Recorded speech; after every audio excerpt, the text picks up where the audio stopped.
upenyu wakuomera, hausina tariro, hama neshamwari dzakurasa, asi anokuda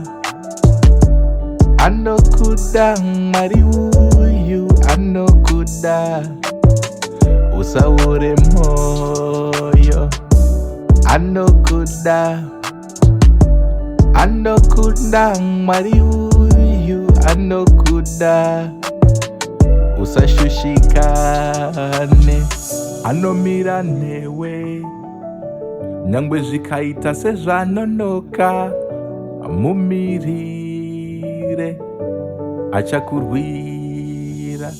akakuziva usati wava mudumbu ramai, upenyu hwako akahuronga, ndiye akabata upenyu, kwete vanhu, ane ramangwana rakagadzira, rachakunyaradza, mumirire usaore moyo, anoziva misi nenguva, yakatarira zvinhu zvese, ichasvika nguva yako yekupemberera. Anokuda Mwari uyu anokuda, usaore moyo,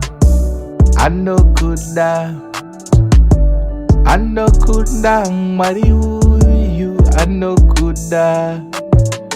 usashushikane,